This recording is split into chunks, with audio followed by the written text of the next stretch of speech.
سلامونه وخت مو په خیر یو ځل بیا ښه راغلاست ما یوټیوب چینل ته دا زموږ او ستاسو د پایتان د کلاس 21م درس دی او په دې درس کې به موږ او تاسو په لیست موضوع باندې کار کوو چې یاره لیست په پایتان کې موږ او تاسو څنګه استعمالولی شو او ولې یې استعمالو ګورئ په مخکینی درسونو کې موږ او تاسو په ډیټا ټایپس باندې کار کړی و او موږ او تاسو ویلی و چې یو ډیټا ټایپ یا یو ټایپ د ډیټا موږ او تاسو سره څه دی هغې ته موږ او تاسو لیست ویلی شو صحیح ده اوس راځو what is a list دغه لیست خپله دی څه شی ګورئ دلته ما ډېر یو لنډ او آسان تعریف لیکلی دی a list is a built-in Python data type دا د پایتان یو built-in data type دی یعنی په پایتان کې already راغلی یو data type دی used to store multiple items دا د دې لپاره استعمالیږي تر څو د هیڅ شي کې په ځان کې ذخیره کې multiple items مختلف رقمه یا ډېر رقمه items multiple items په ځان کې څه کې ذخیره کې in a single variable په یو ویریبل کې مختلفه ډیټاز چې کوم دي دی څه شي کې له ځان سره سیف کړي د دې موضوع لپاره د دې مقصد لپاره موږ او تاسو د څه نه استفاده کوو د لیست نه استفاده کوو لیست can store لیست کولای شي چې څه شی سٹور کی کولای شي یو نمبر سٹور کی کولای شي یو سټرینګ سٹور کی کولای شي یو بولین ویلیو سٹور کی کولای شي مکسډ ډیټا ټایپس یعنی مکس ډیټا ټایپس څه شي کې سٹور کی او ایون اذر لیسټس او کولای شي چې نور لیستونه هم څه شي کو په یو لیست کې موږ تاسو جوړ کړو راځي یو لنډ اگزامپل ما دلته لیکلی دی ما د فروټ په نوم یو ویریبل دلته جوړ کړی دی سایو دا د فروټس په نوم ما یو ویریبل جوړ کړی دلته ما لومړی ګورئ په دې کې ما یو سلشل یعنی یو نمبر مې لیکلی بیا مې یو سټرینګ لیکلی دی اپل او هغې نه وروسته مې یو بولین ډیټا ټایپ لیکلی ټرو صحیح ده څو ډیټا ټایپس شو موږ سره په یو لیست کې درې ډیټا ټایپس او څو دانې ډیټاز شو درې ډیټاز شو په دې کې یا درې ویلیوز په دې کې ما سټور کړي دي یا درې آیټمه ما په دې کې سټور کړي دي نو د لیست مطلب او مقصد همدا دی چې موږ تاسو وکولی شو چې په پایتان کې څه وکړو په یو ویریبل کې ملټیپل آیټمز یعنی ډیر آیټمونه څه شی کو په دې کې ذخیره کړو یا یې ځای پر ځای کړو راځو کوډ ایډیټر ته په عملي ډول ګورو چې څنګه دی موږ تاسو سره کار کوي ګورئ د لیست استفاده ما تاسو ته مخکې هم ویلې چې که چیرې موږ تاسو کول غواړو لومړی به موږ تاسو یو ویریبل جوړو نو زه راځم یو ویریبل جوړوم د خان په نوم صحیح ده او په دې ویریبل کې زه څه شی سټور کوم یو لیست جوړول غواړم نو د لیست جوړول لپاره به لومړی تاسو دغه چې کوم براکټس دي دغه به تاسو څه کوئ اچوئ د دې اچول نه وروسته د دې براکټس لیکل نه وروسته به تاسو په دې کې دننه بیا خپل ویلیوز چې کوم دی څه شی کوئ انټر کوئ او په نور رولز خو تاسو پوهیږئ که چیرې تاسو یو نمبر انټر کوئ نو نه ډبل کوډ ضرورت شته ورته او نه د سنګل کوډ فرض کې زه راځم دلته لیکم 340 اوس چې کله تاسو یو آیټم خپل تاسو ولیکه تاسو غواړئ دې نه وروسته بل آیټم ولیکئ نو دې لپاره به یو کام اچوئ او سپیس به ورکوئ که سپیس نه هم ورکوئ څه مشکل نشته خو که چیرې سپیس ورکړئ ښه به واوسي دې نه وروسته اوس تاسو کولی شئ خپل دویم آیټم دلته ولیکئ فرض کې دویم آیټم کې زه لیکمه فدا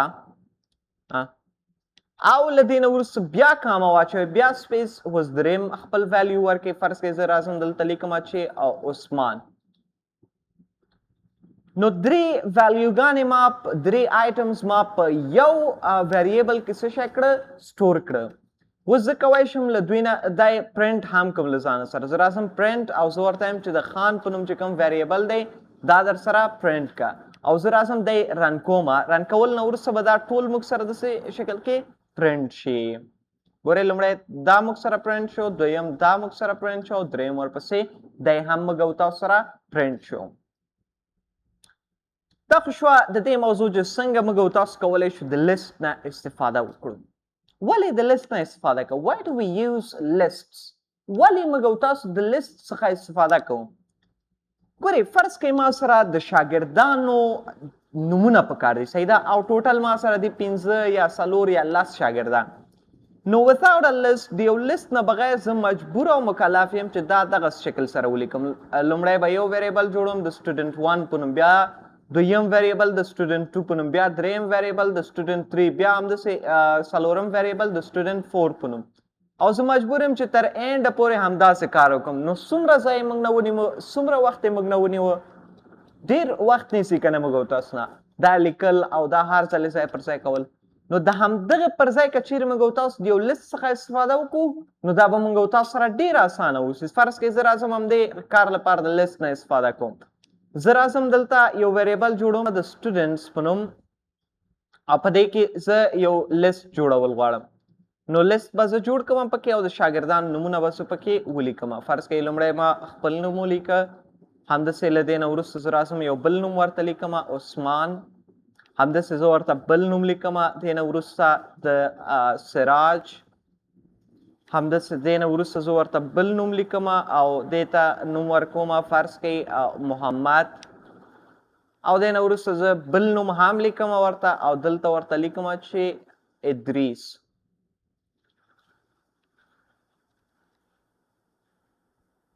دغومره نومونه ما ولیکل او زه اوس غواړم چې دی پرنټ کړم. نو د دې لپاره اسان لاره دا دی، راشئ پرنټ، او دلته ورته ووایئ چې سټوډنټس په نوم چې کوم ویریبل دی دی موږ سره پرنټ کړه. زه راځم دی رن کوم، نو ټول به موږ سره دلته پرنټ شوي واوسي. دا خو شو یوز د لیست، ولې موږ او تاسو استعمالو، مقصد د دې څه شی دی. دې نه وروسته یو څه مهم موضوعات ما دلته له چاټ جی پي ټي څخه هم اخیستي دي. ګورئ د دې اډوانټیجز یا فایدې څه شی دی د لیست د استعمالولو په پایتان کې. ګورئ لومړنی اډوانټیج خو د دې دا دی، سټور ملټیپل ویلیوز ان ون ویریبل. ملټیپل یا مختلفه ویریبل موږ او تاسو کولی چې سټور کړو څه شي کې په یو ویریبل، ملټیپل ویلیوز موږ او تاسو کولی شو سټور کړو په یو ویریبل کې. لومړنۍ ګټه پیدا شوه. دویم easier to organize data. دا د دې لپاره اسانه دی چې موږ او تاسو څه شی کو بیا ډیټا پکې ارګنایز کو، یعنی موږ او تاسو دا هم یو فایده ده. د نه وروسته easier to process using loops، او دا د دې طریقې سره اسانه، د لوپ په طریقې سره ډېر اسانه پروسس کېدای هم شي که چیرې موږ او تاسو یو لیست جوړ کړ. saves the time and code، زموږ او تاسو وخت هم بچت کوي او ډېر کوډ ته هم بیا ضرورت نه وځي په دې کې. د لیست جوړولو طریقه خو ما تاسو ته الریډي وښوده چې څنګه موږ او تاسو کولی شو لیست څه شی کو جوړ کړو. لیست اف نمبرز، که چیرې نمبرز لپاره یو لیست جوړول غواړئ نو په دې کې مین هدف پکې څه دی، تاسو به نه سنګل کوټ اچوئ نه به پکې ډبل کوټ اچوئ. او که چیرې مکسډ ډیټا ټایپ جوړول غواړئ نو دا کار هم تاسو کولی شئ په دغه طریقې. دا مې تاسو ته ښودلی هم و. بل په دې کې یو مهمه موضوع موږ او تاسو سره د لیست انډیکسینګ دی. ګورئ اوس خو موږ او تاسو چې کله پرنټ کوو دغه زموږ او تاسو چې کوم لیست دی دا چې کله پرنټ کوو دا ټول موږ او تاسو سره په یو دم پرنټ کیږي، او په دې کې دننه بیا موږ او تاسو سره بله خبره دا دی چې دې دغه ډبل کوټس یا سنګل کوټس هم پکې راځي. بله خبره پکې دا دی چې دا قوس هم پکې د شکل کې راځي. نو که چیرې موږ او تاسو غواړو چې په دې کې انډیکسینګ ترسره کړو، یعنې غواړو چې هر یو آیټم جدا جدا پرنټ کړو، نو دې لپاره موږ او تاسو د لیست انډیکسینګ نه استفاده کولی شو. each item in a list has an index. په لیست کې هر آیټم خپل څه کوي، یو انډیکس لري. د لومړني ویلیو چې کوم یا د لومړني آیټم چې کوم انډیکس دی هغه 0 اوسي، همداسې 1 همداسې 2. صحیح شو؟ د 0 انډیکس نه شروع کیږي 1 او همداسې 2 ته هم څه کیږي رسیږي، چې څومره مخکې ځي هماغومره به دی هم مخې ته ځي. او دا خبره په پام کې وساتئ چې د انډیکسینګ چې کوم د پایثان شروع کیږي یا د لیست شروع کیږي هغه په 0 باندې شروع کیږي. فرض کړئ که چیرې زه غواړم دلته اوس فدا په نوم چې کوم ما سره ویلیو دی یا کوم ډیټا دی دا یې زه پرنټ کول غواړم، نو دې لپاره به زه د 0 انډیکس نه استفاده کوم، ځکه دې سټارټینګ د 0 څخه کیږي. نو زه به راځم سټوډنټس ویریبل نوم به ورته لیکم، قوسونه به اچوم، 0 به ورته لیکم، ځکه زه غواړم چې 0 انډیکس باندې چې کوم ویلیو دی کوم ډیټا دی دا پرنټ کړم. نو دې لپاره به دلته ورته لیکم چې سټوډنټس 0، یعنې سټوډنټس ویریبل کې 0 انډیکس باندې چې کوم ډیټا دی هغه ماته پرنټ کړه. نو ګورئ فدا به موږ سره پرنټ شوی اوسي. همداسې که چیرې زه غواړم چې اوله ویلیو پرنټ کړم یا دویمه پرنټ کړم یا دریمه او یا هم دلته کې څلورمه نو دې لپاره هم سیم طریقه سیم پروسس دی پرنټینګ تاسو ترسره کوئ ها فدا عثمان سراج محمد او ان کې ادریس امید چې موضوع به مو اخیستې اوسي چې څنګه موږ او تاسو کولی شو چې دغه ایلیمنټس اکسس کو په لیست کې دننه انډیکسز دي سټارټینګ انډیکس یې 0 اوسي د هر یو سمه ده یو بله موضوع چې دومره عام استعمال هم نه لري په پایتان کې خو بیا هم ښه دی چې تاسو پرې پوه شئ هغه نیګیټیو انډیکسینګ دی صحیح ده ګورئ نیګیټیو انډیکسز سټارټ فرام د اینډ اف د لیست دا د لیست د اینډ څخه څه کېږي شروع کېږي لکه فرض کړئ که چیرې زه غواړم چې اورنج پرنټ کړم نو دې لپاره به زه د نیګیټیو انډیکسینګ نه هم کولی شم استفاده وکړم زه کولی شم دلته ورته ولیکم چې -1 یعنې زه غواړم چې لومړی څه شی پرنټ کړم دغه اخرنی چې کوم ویلیو دی دا پرنټ کړم نو زه به راځم دلته به ورته وایم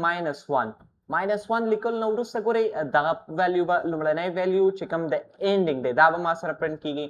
اوس یو کس پوښتنه کوي که چیرې ما -2 ولیکو نو بیا به موږ سره محمد پرنټ کېږي هو همداسې به کېږي دویم دې نه وروسته چې کوم ویلیو دی دا به پرنټ کېږي تاسو سره ګورئ زه همدغه رن کوم محمد پرنټ شو که چیرې موږ او تاسو -3 ولیکو نو دلته چې کوم بل انډیکس دی دې نه وروسته سراج دی به موږ او تاسو سره پرنټ کېږي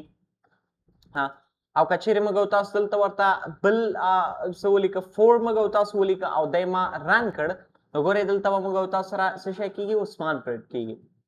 ځکه که چیرې موږ او تاسو شمارنه وکړو -1 دا شو -2 دا شو -3 دا او -4 کې موږ او تاسو سره عثمان راځي که چیرې موږ او تاسو -5 ورته ولیکه او دی موږ او تاسو رن کړ نو ګورئ فدا به موږ او تاسو سره دلته پرنټ کېږي ځکه دا په -5 باندې پروت دی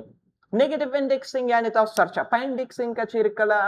کول غواړئ نو د نیگیټیو انډیکسینګ نه استفاده کولی شئ بل یو موضوع دی چې ډېری خلک پکې مشکل هم لري هغه چینجینګ لیست ایلیمنټس لیست کې ما یو ایلیمنټ ولیکه یو ویلیو مې ولیکله اوس غواړم چې هغه بدل کړم په بلې ویلیو باندې نو دې لپاره موږ تاسو د چینج لیست ایلیمنټس نه استفاده کولی شو Lists are mutable, meaning their elements can be changed. د دې معنا دا دی چې څه شی کېدای شي د لیست ډیټا موږ تاسو کولی شئ څه شی کوو یا ویلیوګانې د څه شی کوو چینج کړو یا د ایلیمنټس چینج کړو اوس فرض کړئ زه دلته یو اینډ کې یو نوم دی د ادریس په نوم سمه